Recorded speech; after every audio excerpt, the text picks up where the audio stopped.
So it all started in Southern Oregon, a small place named Shady Cove. It was a little town, about 1,200 people at the time. Had 4 elder brothers, Gary, Steve, Scott, and Keith. Gary had bought an Ohio Scientific Challenger computer that we all learned to program on. But it was in black and white, and then the Commodore Vic20 came out, and it had all this color and seemingly endless storage on its cassette tapes. We were really excited about it, and so we all really jumped into programming on that. All it needed was some more games. Now it was all about learning Vic20 programming.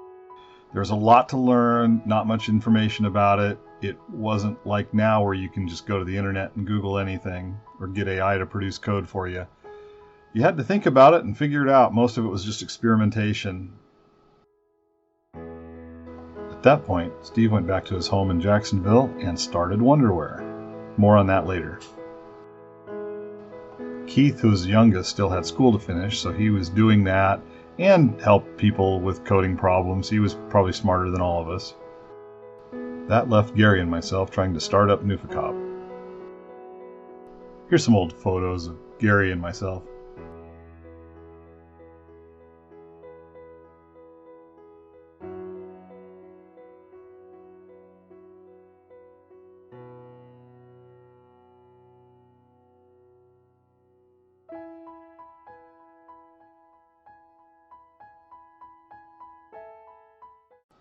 We didn't know much about business, but we knew we needed advertising, a catalog, and of course games to put in that catalog.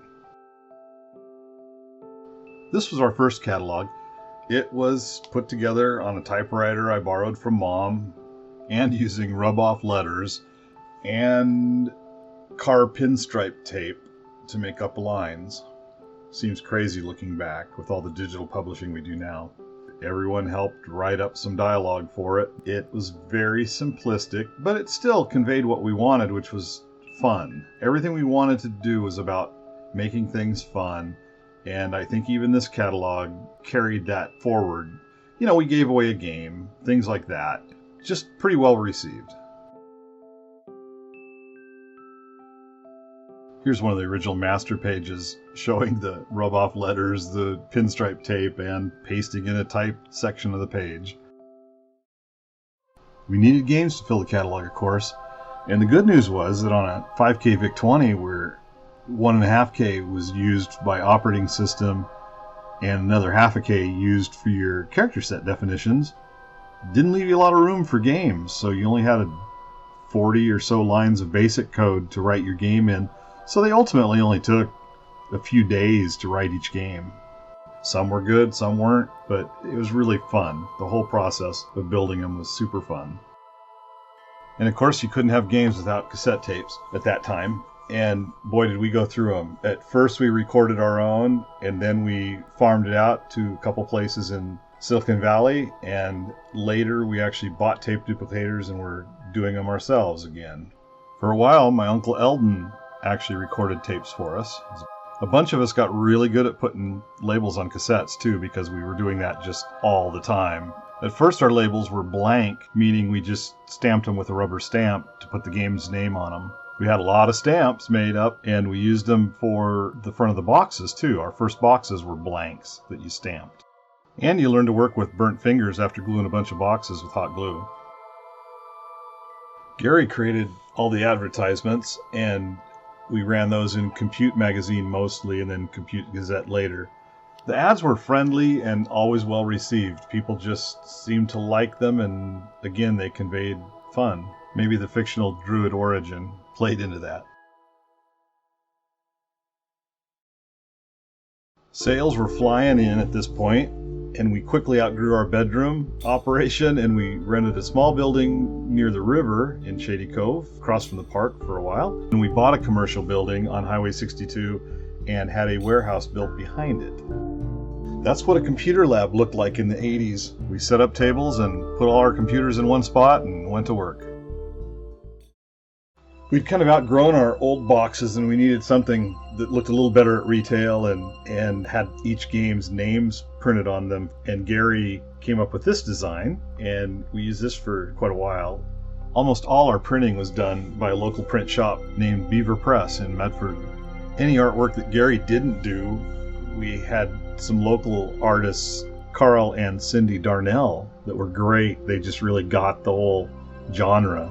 They did a lot of artwork for us. It was also time to give a facelift to things like the instruction inserts in the games and some other office material like letterhead, dealer price sheets, programmer contracts. We even had some pens made so you could sign all this stuff. Up until now, all of our games were written in BASIC. They may have had a little bit of machine language routines to make something faster, like reading the joystick or something, but there's only so much you could fit into 3K of BASIC space. You know, you had 40 lines of code maybe, and not a lot you could do. So we learned machine language.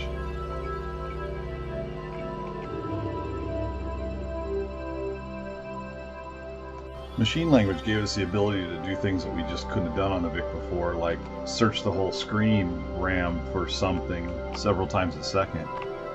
Or we could move the entire screen many times really, really fast. In fact, that was our main goal out of some of our early machine language games, was just to put everything in motion.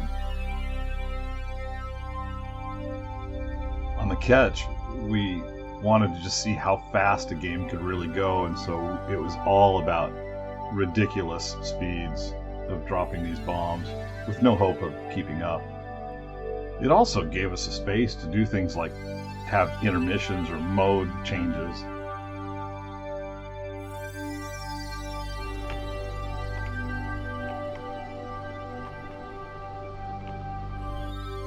Antimatter Splatter was our game that just did put the entire screen in motion, and it introduced moving characters in higher resolution.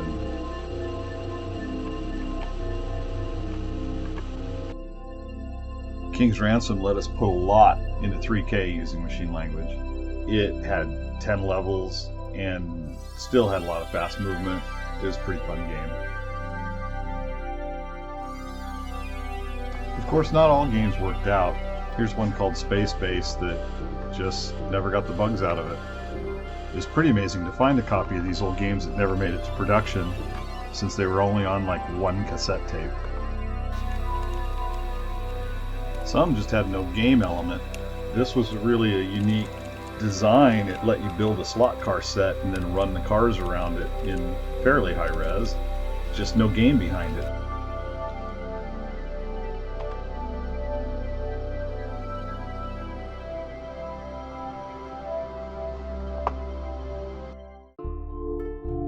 Meanwhile, our brother Steve was busy starting up and running Wonderware. He had really a nice, elegant package design. He did some great games. Some of them were so brutally hard, but that's the draw. It kept you coming back and trying to beat them. He also had some unique titles. Not very many people attempted to do a motocross game on a VIC-20 with 3K.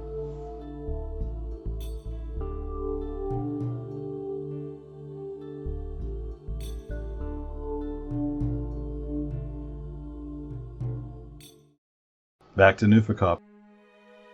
It was also time to step up our advertising. We started running bigger ads, more graphics, and actually started doing some color ads, which were really nice.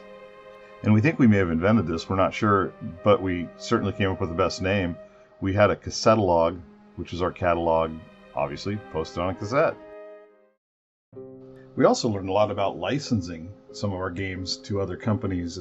Video Wizards was a company in San Jose. We don't know much about them, but they treated us real nice, and they took us out to a fancy business dinner to sign contracts and seal the deal. There were several other companies overseas that licensed our products, Bubble Bus being probably the biggest one. Don't know if we really ever got paid on any of these, but it was great to see them. I love that.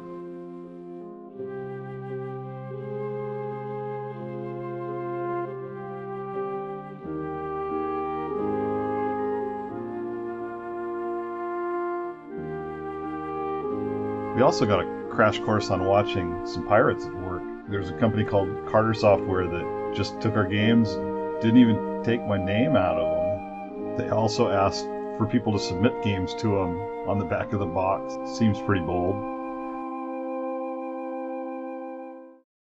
Here's some other products we did. We had dust cover silk screen, and my sister Lori sewed most of those. And the quirky packaging, of course, was Gary. We also sold Vic screen charts and character charts to help programmers design their next game. We also prototyped up some cartridges, all by hand using parts from Radio Shack, and we never went anywhere with them. They were just a little too expensive at the time. I think we made a dozen of them or so. It was fun to get a little free advertising. Our state accident insurance company ran some ads for us. We got a good review in Compute, and there was fun free press, like this letter to the editor of Compute magazine, talking about the origin of Nufekop. A year had passed, so it was time for a new catalog, and we went all out trying to make something nice that could still ship easily. It had good stuff in it. Gary wrote up a company update in a fun way. And of course we had all our games listed and things, but we also tried to give some stuff back, like a page full of helpful tips to teach a little programming.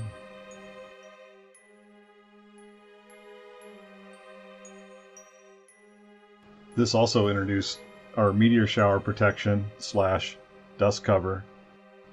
It also had a free game you could type in. We had some great posters made to send to dealers. Looking back, they just nailed the 80s style. Things were so hectic at the time that we barely kept any of them. I only have a couple copies of one of them. So if you're collecting Nufekop stuff, these would be the items to get.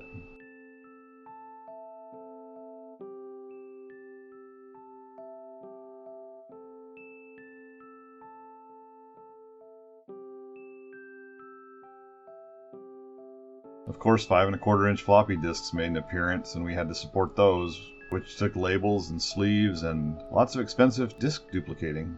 Floppy disks led to a catalog on disk, appropriately named the Disketalog.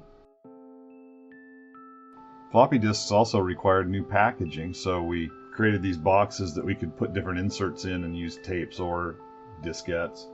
They were great boxes. They looked good at retail. They were really colorful and had great graphics. We also had to buy a shrink wrap machine to polish these guys off.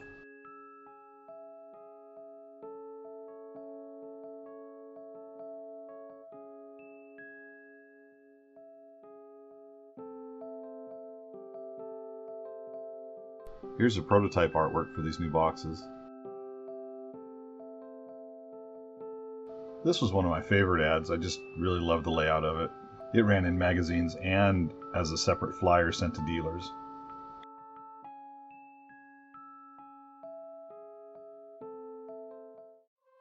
Commodore released the C64, which was a great computer. It led to really interesting big games, and big business got involved in creating games for this system. I recall Commodore reaching out to us really early and getting us some low serial numbered machines.